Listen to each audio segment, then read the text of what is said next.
Have you seen everybody raving about templates and how they use them to make their bag making so much easier? Are they worth it? Hi, I'm Jill and welcome to Bag Chat.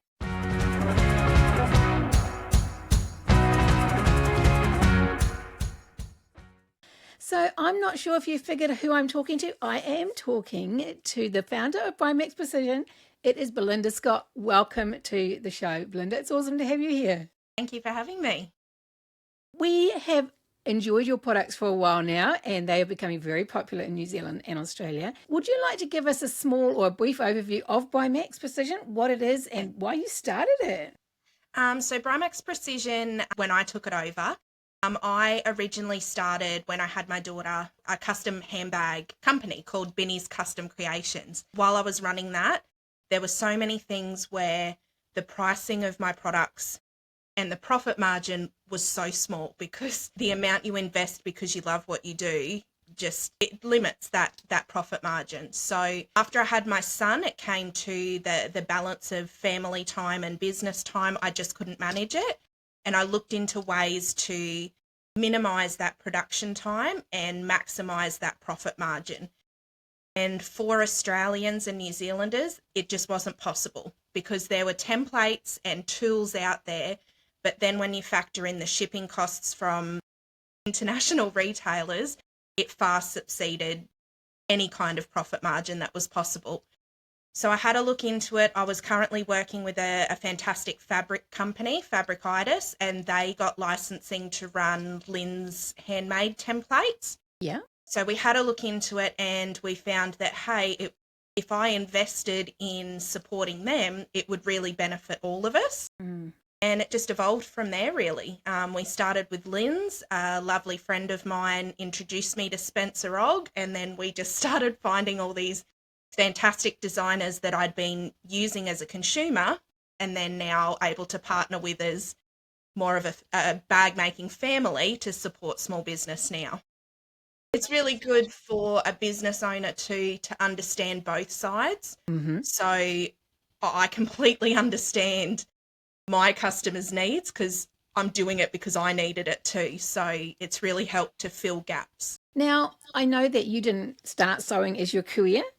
Do I understand this right? You were a teacher? I'm primary teacher trained, specialising in, it used to be called special education, but supporting children with special needs. I always sewed in the background since I was probably 13 years old. My mum always made our clothes. So started with clothing and all of that. So how did you start making bags? Because it's not just a natural progression, right? We make our clothes because we want to wear something that we like. Yes. But what was the progression into bags? How did that come about? It's really funny, actually. I was talking to one of my friends about it the other day. When I left high school, I was 17, 18 years old, knew everything about the world.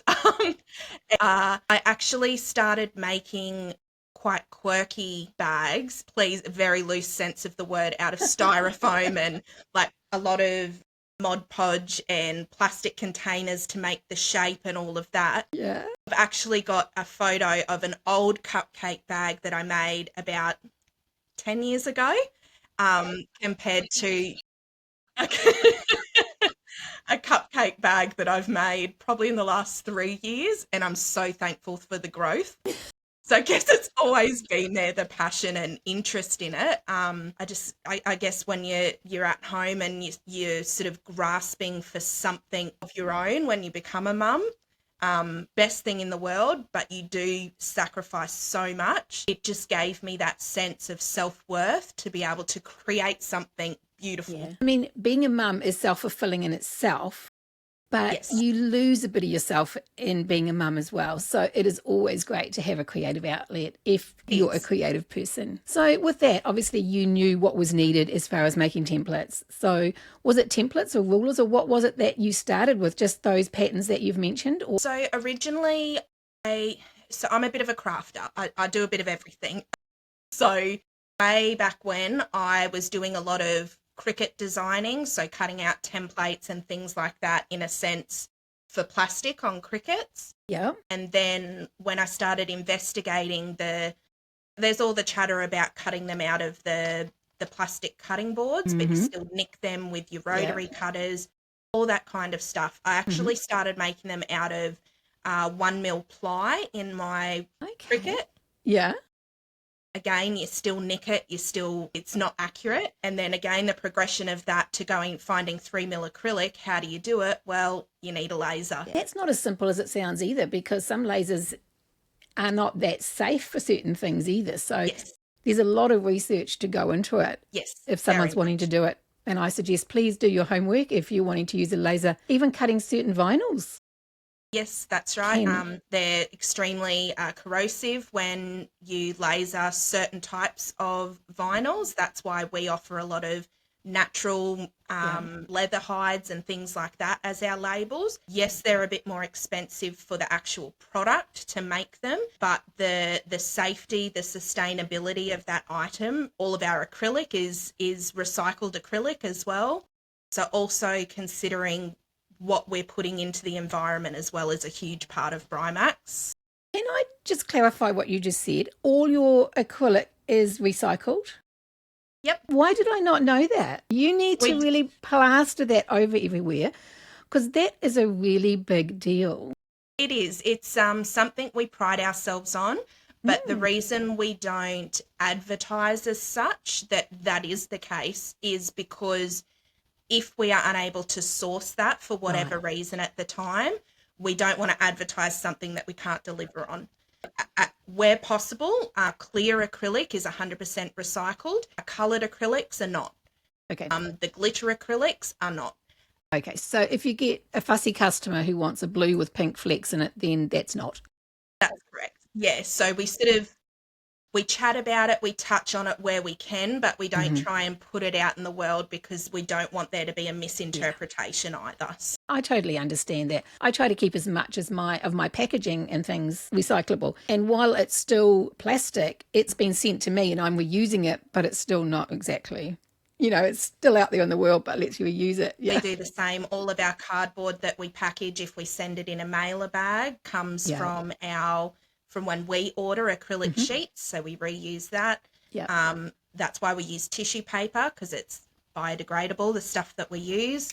Yeah. We do wrap in bubble wrap. That's one that we're trying to find something that's, again, small business, you want to be sustainable, but there also has to come into that cost. Good on you. Yeah, take my hat off to you for that. I think it's really important. Every little thing we can do has got to help. Now, you also make display things for crafting. So that's another thing that's really useful. I don't know if anyone who does markets or trade shows or things with their bags. I know I use a little wooden peg thing, which is absolutely useless because it's falling to bits. There's all sorts of tools that actually help our bag making, not just in the process, but in selling it or displaying it. And I've noticed the little things, acrylic things that you put in your bags to keep them open when you're taking photos. Yes. Our biggest push when we started, the thing that we felt was just outside of our reach, because we were small time, we weren't a major business. The thing that was just out of our reach was getting our brand name on our products. You invest all this time, but unless you're willing to buy 1,000 tags in one colour, it's not achievable. There was nothing else out there. We searched and searched. You could get cork, but cork it's renowned for breaking down and aging a lot faster than vinyl. Especially in an environment like Australia. In certain cooler countries, it will probably be fine, but you've got a climate that is really going to be affected by cork, I would imagine. That's correct. And the local, again, trying to keep everything within Australia and New Zealand, keeping the economy going, all of that. To source quality cork, again, you're looking at external resources to provide that. It was just something that we needed to do to make that branding of products so much more achievable for the little guy, the guy that can't invest in the 1,000 silver tags because you use different hardware every time you make. Yeah, understand that, definitely. So the key challenges in setting up your business, as a mum, it's always difficult finding time. Yes, very much so. And that family balance. But what was the biggest challenge for you in the early stages of building BryMaxx? I think, like everyone, starting a business is a huge gamble. You've got a great idea. It's your great idea. You're personally invested. Yeah. But is it a great idea to everyone else? As much as it was something achievable, that initial investment of purchasing a laser, then once we got the laser, the size of the laser is as big as one bay of a carport, basically, a full That's carport. huge. So it's Yeah. quite large. So you've got then the size of that. Otherwise, smaller ones, you're limiting templates you can offer. So that initial investment to potentially have no growth, no income, no success was quite a gamble. Being able to take that leap of faith with my husband's support, my parents' support, my in-laws' support, having all of them boost me I don't think I could have done it without them and their support for sure. So I think that's probably the first thing, was that initial investment. I already started using vector creating software because I was doing seamless files. And so I was using the software already. It wasn't hard to convert that knowledge, but that's another thing as well, I guess, that it's a whole nother program you've got to learn as well. It's not a simple start, cut, done. And I suppose different materials also have come into play, learning all that side of it as well. That's got to be expensive, trial and error, and that effect too. Yeah, definitely. So I'm a very DIY person. About 5 years ago, I got married. I did a lot of acrylics then, just with a jigsaw and that kind of stuff. Yep. So we already had some scraps there, but then figuring out all your prime settings, so you're polishing while you cut, as opposed to making there's so much involved in having that pristine cut. And even still, people have purchased templates, some of my first ones, that now they would purchase the same set for the same price, but there are extra features like our rotary cutter extensions and all those kinds of things that I think being a maker has made the templates more valuable, because I've used them and gone, this isn't saving any time because now I've got to snip with scissors after cutting. So what's the point? Yeah. So that's where your skill in actually doing the job first has made what you do now better quality. Now, different types of acrylic. Does that really come into play other than the colours? Is there different? So you've got different thicknesses of acrylic. The actual makeup and the integrity of it, all 3mm acrylic is almost on the same level. So it's not like you've got to really go in depth into the build-up of each different brand and stuff like that. But you do have to know for certain things that would hold weight, say, like a bag stand that holds your bag so the handles are up while you're taking a photo. That's going to need thicker acrylic so that it's not as flexible, not flimsy, but flexible as what the 3mm is. 3mm is the only thing I'd use for templates because of the rotary cutters. Mil is just the right height to get your rotary cutter along it without having too much maneuverability of the cutter, as well as, there's so many factors in that sense, but the sheets themselves, not so much. Okay. Yeah, I suppose you've got to think about the safety aspect too. You don't want your rotary cutter going over the edge and taking your finger off.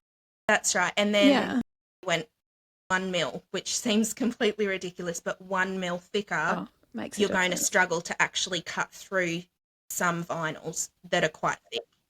So you've got to find that, dare I say, honeymoon stage where it's not too thick that your rotary cutter doesn't work, but thick enough to have an edge to use safely without having your rotary cutter finger in. So for people who have never seen a template, now I see a lot of people calling patterns templates. I'm a sewer of the traditional tissue paper pattern, and I still think of them as patterns. And templates I think of as something like what? Have you got a template close by that you can show us? So this is this is a tool, but it's exactly the same acrylic used. So this is a card slot tool, so you can see it'll come with the brown paper. That stops it from scratching in transit. So as soon as you get that, you peel that piece off. I was going to bring my little mama one out. Yes, you should have. It's one of my favourite bags. So many pockets. So then this is your template. Right. Yep. So the best part, the most user-friendly part about these compared to your paper is fussy cutting. So if this was your template, you can quite easily, all the information is centered, so you can get your focal point right where you need it. 3mm thick, you can see that, and when you run your rotary cutter along that, to chip it or even take a nick out of it or anything, you have to be using excessive force. Right. So, which Yeah. then comes back to maybe just ease up. Like, you don't have to get angry about it, not with acrylic templates anyway. You'll be going through a lot of rotary blades if you're doing that. The templates you make are the shape of the pattern piece that they buy. Obviously, they bought the pattern and provide proof of purchase to you. Purchase, 100%. And you just use that on your fabric or your vinyl, like the pattern piece. You can hold it there and cut around it, or you can draw around it if you prefer. Correct. Yep. So the best part about acrylic templates is straight edges. A lot of people fairly say, why bother? You've got a ruler, just use the ruler edge, put your paper down. Yeah, why bother? Because it's 3 mil for your ruler. How long does it take to get that ruler square on that piece of paper without just whack it down, cut it? It's already done. And I'm a little bit like, if I have to think about the measurement, sometimes I couldn't be bothered thinking about the measurement. If I've got something, I just cut around. I don't have to think about it. And I know if I'm enlarging something, I just move it over that much. I don't have to work out the math. I think too that those rulers are great, but if you're cutting a curved edge or any kind of irregular shape other than a straight line, I don't know how long I've taken trying to scissor cut and rotary cut and you're back and forward around paper. With this, honestly, it's just one stroke and it's done. Okay, it might be 5 minutes per cut, but if you're making 5 bags, you've just saved 6 bags, you've saved half an hour. And that's so valuable. Yeah. Production sewing, that's huge. Because every minute is time, right? You're trying to cut your costs right down. Well, there's half an hour you can go and sit down and have lunch with your kids, or you can go and have a cuppa with hubby when he gets home, or, there's family time. But I mean, it's not just time, it's accuracy, right? Because once you've cut out off a paper pattern 5 times, I have to reprint because I've always cut the corners off or I've always done something else. Yep. So it's not only are you saving paper, but you're actually getting an accurate cut each time for that template, because things tend to move with paper, right? The biggest thing, so the Little Mama, I made it first time with paper, and I'm not going to lie, I struggled with getting that gusset to fit those curved corners. Why? Not because of a dodgy pattern that a lot of people put it down to, but because as I've gone around, I've cut the pattern piece. I've taken, sounds ridiculous, but 3 mil off one end or whatever it might be. And then as you're trying to fit that, it is going to make a huge impact when you're also putting seams in there that you might go an extra. So at the end of the day, you've made it a centimetre smaller with all of those minute changes. But with templates, it's the exact size every time you do it. And that's the biggest feedback we've gotten from people is, oh my God, this gusset just fits perfectly. It's accuracy. People don't necessarily understand the slight difference in a gusset can make a huge difference in how it fits. I've got a pattern and people say, we want that pattern because it's actually a bag I've made and people have seen it. But I've actually forced the edges so that it sits out, so the gusset is too small on purpose because that's how I want it to fit. But the difference between that bag to have it come out on the corners is actually 4 mil. There you go. So that's not a lot, but you can make that by just cutting on the outside of the line on a bit of paper. So it makes a difference definitely to your accuracy. Even with our mark and cut, a lot of our stabilizers, we nest, so we put it inside the actual, the main. The reason we do that is because, one, it saves money for the customer rather than buying 2 pieces of acrylic. But 2, you can flip your main over if you're cutting it face up and you can mark exactly where it needs to be placed. The mark. I'll grab one and show you. Right, so this is a template that's got the mark and cut. So when you cut this would be your external, say it's a zipper panel. Then that zipper panel also has your stabilizer for, say, a gusset piece that's going around, similar to the Little Mama. You would mark this edge on your main because that's where you're going to secure your stabilizer to. And it will have it in exactly the right place so you're not catching it in your seams. It's perfect for the end product. These here, sounds ridiculous, are 2.6 mil, so point of a mil in width, because when you put a pen in there, there is no wriggle room. It is exact. Yeah. So 0.1 of a mil for us is too much of a wiggle room to fit those. That's how crucial that accuracy is to us, is down to the 0.1 of a mil for marking even. Yeah, that's one of my bugbears, and I do it all the time, is trying to centre my deck of a light, right? And I'm always sewing on it somewhere, and it never turns properly when you've just even caught the edge of it. You know, it's just not right. It's much easier if you just sew down the edge because it's in the right place. Yes, definitely. Well, there you go. That is a KiteCo zipper panel. Okay. Good one to use. So it's not just accuracy in time, though. At the end of the day, your reputation, if you're a bag maker, comes down to how your bags appear, and accuracy actually has a huge amount to play in that. It does. Yeah. And the biggest part as a maker is not so much the fabric you choose. You could use a simple black waterproof canvas and you could make it look $1,000,000 if your accuracy is on point. So the fabric helps, yes, and it's nice to look pretty, but if you cut an inch off of that and try and make the same bag, it's not going to work. And top stitching. We won't forget top stitching. Top stitching for sure. That's everyone's point of the bag. So I've just been spending on and off hours over the last couple of weeks reworking some tools I'm going to get Belinda to make for me. So let's look at tools. Like we've looked at templates for patterns. Now, one thing I really need is a rivet setter because my rivets never line up, because I always eyeball it because my ruler never stays straight. Yeah. So we've got rivet setters, we've got rulers. What other kind of tools are you seeing people wanting and buying regularly? The biggest one is zip overlays. Mm-hmm. That's a huge one to add that personal touch to an internal or external bag. It's just an extra little feature that takes it to that next level of professionalism sometimes. Yes, the rivet tools are huge. Another one is your zipper opening spaces. Anything that's a multi-step. So you've got to measure, mark, then cut. Yeah. Having a tool that does all three of those in one, again, saves time, gives you more focus on your production and your accuracy, and just makes the whole process a lot more streamlined. So the other thing I was interested in, and I'm not doing as many now, but I used to do a lot of curved, like corners, like cutting on my straps and things. And I thought that might be handy, but there's a certain limit to how small you can go before your rotary cutter can't easily go round that corner, isn't there? There is, however, there are smaller rotary cutters as well, 28mm from major suppliers. I personally, when I'm cutting with a template, if it's something with a tight curve, I have a Stanley knife. So same as your needle, you snap a new section of the blade, and I get around it perfectly with a Stanley knife.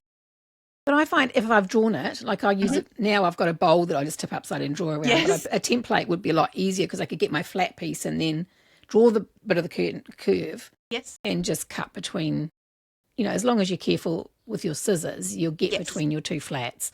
Yeah. Yeah, I think our main goal is if we're creating a template, same thing. If we can get around that draw and cut, that's a 2-step process. Yes. So if we can just get it all done in the one, then we want to do that. So quite a few people do with the curves, they draw it and then they cut it. Again, you're then compromising a minimal but slight accuracy. There are ways around that to just, personally, a bit of a lazy sewer. If I can do it quick and simple, I'm going to do it that way. So I think the zipper template on my Georgie bag would be a bit awkward because it's got quite a sharp incline or internal corner. So that's going to be a little bit tricky unless you've got a very tight rotary cutter, I'd imagine. Yep, but then again, if you've got your template with that Stanley knife, there is very minimal clearance for that because you're probably looking at 3mm entry point, of course, as well. Yes. So to get around that curve, because it's an external as well, not an internal coming to a point, to have your Stanley knife just whip around that and then get your rotary cutter for the rest. Yeah.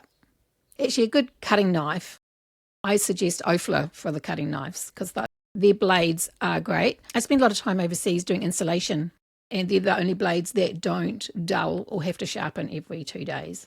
Wow. Okay. You know, like the Olflin knives, their blades are definitely superior. Yeah. You can get the small, narrow ones too, but they're just quite hard to get in New Zealand. You can get them from some trade stores, but definitely not from craft shops. Yeah. So that might be a benefit to match up with your templates if you need to. Yeah. Yep. Yeah. Okay, so I know there's a lot of companies doing templates now, and I'm not going to list them. There's a few that I know have got a good reputation, like there's the Template Shop and Mark Expressions, Yes, as well in the States. Belinda is in Australia, and you can find her online, and I will link all her links down below as well. So for any designers who are wanting their patterns done as templates, what should they do? so they can just email us through on the website or even on our business socials. They can just shoot us a message. I'm the only one that gets those messages. I try and be very active on there as best I can, and every designer that I work with has their own arrangements. Some are commission based, some are passing that saving to their customers. I just talk one-on-one with that designer. I look at what do they want to get out of it, because at the end of the day, there's no BryMaxx without you guys as bag designers. And then we work together to come up with an arrangement that's necessary for their collection, because they are the experts. And then, yeah, we work out an agreement. And if someone really must have a template off a pattern, what do they do? All patterns that I work with, before we open discussion, talk about it, we need proof of ownership. So that must include your name, your address or email that matches what we have on the system. If it's different, we need you to go in and find a way to marry that up, because then I know it's you. And then also have an invoice as such with that pattern listed. Once I've got that provided, all of the companies that I have licensing with, we will show templates, we'll talk about them, we will explain why they're fantastic. We're starting designer blogs about the designers as well for more information. But those ones that we don't have licensing with, you can approach us and request, and we can give you a price for that to work with that. There is no trade of patterns or anything. We will purchase the pattern to produce it for you, but we still need that proof before we even discuss quoting, because that's getting into the pattern specifics, and I can't do that with anyone that doesn't specifically own that design. Yeah. And I know when we talked originally, I was probably a little bit over the top about that. No. I'm really conscious of people's copyright and what belongs to a designer and etc. And I really appreciate the fact that you go so far to protect us as designers, because I think that's important. I'd like to thank you for that. And I think I've sent a few designers your way say, no, she's safe, she's fine. I do try very hard, and I can understand even free patterns. Now, if I was on the other side and someone was working with my hard-earned designs that I'd put my love into, I would like to appreciate that they value them as much as I did. But just because you haven't paid for it, it's still copywritten to that designer. It's still their original works. Exactly. So, yeah, we need to be, aware of that. And I think that's really important. I think it's like bags and that too. If you created a bag and then someone else purchased it, put their logo on it and sold it on to someone else for twice that amount, it's horrible. It's not what you do. It doesn't have integrity. It's not how we operate. I think that's important. I think our integrity in what we do is the only thing we've got at the end of the day. Exactly. Yeah. I think it's good to, have the opportunity to say this is who we are and just stand up for what we believe in. And there's always another try. If you can't get it at that time, or if you purchase a template, you can't produce that proof, there's always time to contact the designer, or if there is an instant, to go and purchase the pattern to show that proof. Yeah. So it's not just a simple go away, never talking to you again. Yeah. There is troubleshooting involved. Yeah. All of the patterns we've made for personal use have also gone with an application to that designer detailing that we've had someone ask for personal use templates. Can we please have licensing?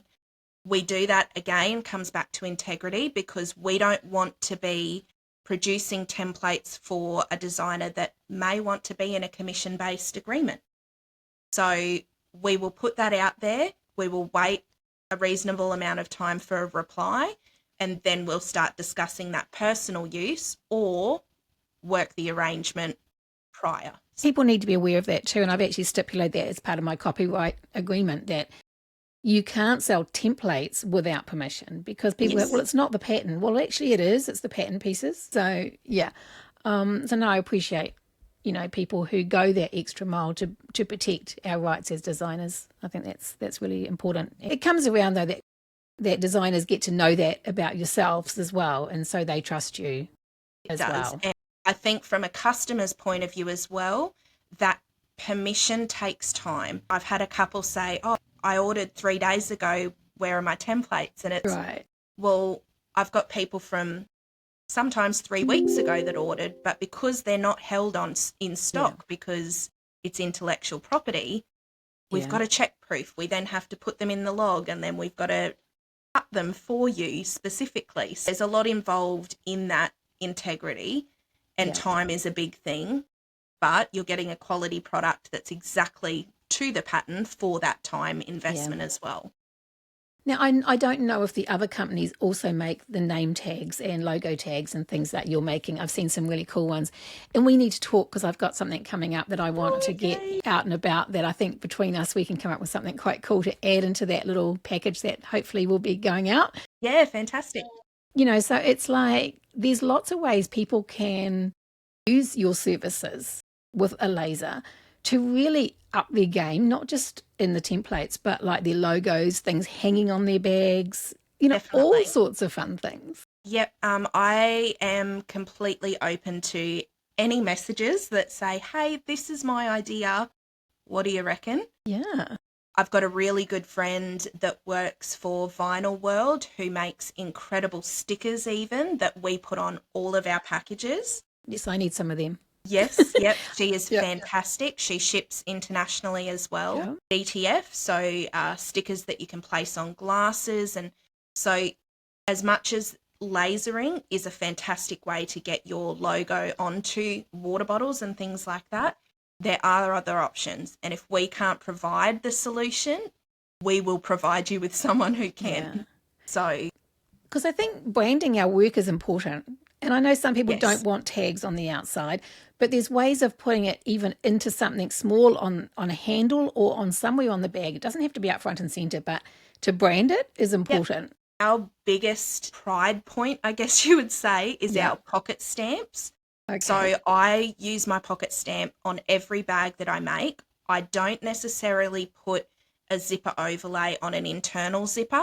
We always stamp our logo just below the pocket. Okay. It's got fabric ink in it, so it will be permanent. For anything like silk or things like that, you just heat it with an iron, stamp it and iron it straight away to avoid the bleed. Yes, it's hidden, but your name is there. Do you make those stamps? Yep. Okay. So we've got them as logo pocket stamps. It can just be stamped directly to the fabric, and then it's permanent. So and it's got your logo there too. That's important. I think that's great. Yeah. So I think I need to get one of those. I like that idea. I think that's cool. And you can even then, with the stamp, you can stamp it onto vinyl. So say you had a solid vinyl and you wanted that same vinyl on your bag, stamp it on the vinyl, leave it for 24 hours for it to be permanent, stitch it on. You've just made your own logo. Yeah. And they're 35 Australian dollars. Wow. So still really, really affordable. So there's so many options out there. It's just a matter of finding them, isn't it? I'm going to be talking to some people who supply hardware and do all these other things as well, because we often don't know what people do. Yeah. Or where to get it. That's all it takes. There's always competition in business, but there are so many holes. So why jump into something that there are already fantastic suppliers out there in Australia and New Zealand as well, in the hardware sense and the fabric sense? Find a gap, and that's what I'm trying to fill. So if there's something when you're making and you go, this is driving me nuts, shoot us a message. Let's fix it. Let's find it. Get that frustration gone. There's been a bit of discussion recently in New Zealand about filling holes, find things we can't get. And I said, we need someone to just specialise in stabilisers. Yes. Just don't do anything else, just stabilizers. So just a simple thing like that could be a really good business for someone. And stabilizers, you use the wrong one, and man, does that bag show it. A huge difference. I mean, just webbing. You know, Yes. like it's a big expense for someone who carries other things Yes. to carry webbing as well. You know, there's lots of little businesses, side businesses or side hustles, you might call them. That could be a really good thing for either a part-time person who can only work part-time, or you don't have to go all out and be a huge big hardware supplier or mortgage your house to get a laser, or leave that to the people who have done it. That's right. And I think that's the biggest thing is don't be afraid to offer your solutions. Mm-hmm. Your solutions, my solutions, don't work for everyone. Some people are diehard cricket cutters. They don't want templates. Yep. That's fine. Please. I don't want to compete there. But those that don't want a cricket, they don't want that investment, or I get frustrated with mine because it just doesn't do what it's meant to do. Here's another solution that previously wasn't available. Doesn't work for everyone, but I'm not here to do everything for everyone. Yeah. But I think if you're someone who makes a lot of one bag or does a lot of production work, or at the end of the year, you know you're going to make 5 of those in that week, and it's going to save you in the first year of buying that template. When you know you sell that bag all the time, buy a template. It's going to save you so much work. I've tried to price at or below what you would market a bag for, taking into consideration that if you're investing 35, that bag should be sold at 70. That's not always the case, but taking that into consideration, plus then adding into that profit margin your time. Yeah. After 3 bags, your profit margin has paid off your templates. So then after that, you're making money. Yeah. So if you're making more than 3, a template is the way to go. Any tool you buy, you have to work out the pros and cons of it and how quickly it's going to pay for itself. Yeah, definitely. But I think with the accuracy, with the time saving, I mean, even if you're pricing out your time, yes, you know, how long is that going to take before it pays it off? There's a lot of pros. Yeah, definitely. Yeah. So what I'm going to ask people to do is, if you know of a company, a reputable company that you have bought templates of, and you know that they get the right permissions, please drop their name in the comments. Even though we're talking to Belinda today, she's in Australia, and yes, she would ship to the UK, I'm sure, but I'm sure there's someone down the road that maybe does it. So please drop their names in the comments, because let's try and support everyone. It would be great everyone. for us too. We know Arc Expressions, a lot of our exclusive designers are also exclusive to them in the USA. Spencer Ogg, who has a company in the UK that they're exclusive, and the US that they're exclusive to. Right. So part of our order process is looking at where it's going, and then if there is someone local to you, because you're paying international shipping, if there is someone local to you, we email you directly and say, hey, can you check these guys out? We will fully refund if they are cheaper. If not, we have to contact the designer as well. So there is a lot involved. So if we've got more people, at the end of the day, like we said, we're here for small business. So if it's not going to service you to get them shipped from Australia to, we will point you in the direction that's going to service your small business better. Yeah. And I'm a firm believer there's enough room in business for everybody. We've all got different tastes. We've all got different budgets. We've all got different personalities. There's enough room for us all. Yeah, definitely. Yeah. Is there anything else you'd like to add as a last few words of advice? I think my biggest piece of advice would be, I'm a very real, I'll say it as it is. Templates are not your first make. They are not where you start. Paper patterns are where you start. When you fall in love with that pattern, that's when we come into supporting you. You love a pattern, but you want it at 85%. Send us a message. It's 85% of that listed price. It's all about our world is all about supporting you as a maker and Jill as a designer. Please don't think that we are saying or Jill is suggesting that this is the way it is. Do not make without these. The tools are there to support. The templates are there to streamline an approach to consistent making. I think that's the biggest message I want to get out there. Yeah, no, I agree with that totally. And I mean, It's like I always say to people, even my testers, I say, please don't make your first bag out of your expensive fabric the first time you buy a pattern. It's the same. Yep. Make it out of some scrap or, just to familiarise yourself with the pattern. And don't go spend money on a template till you know you're going to like the pattern. Exactly right. Yeah. Yeah, because it's money gone if that's the case, because you want it to pay itself off. Exactly. But okay, that is great. It has been great having you on the show. Thank you so much for joining us. Thanks for having us, Jill. It's been great chatting. That has been cool. So we have got some great bag chats coming up. We are still going to be talking to our lawyer. We're talking about photography. We've got all sorts of exciting stuff coming up. We've got hardware supplier, fabric printers. So guys, thanks for watching and you have a great day.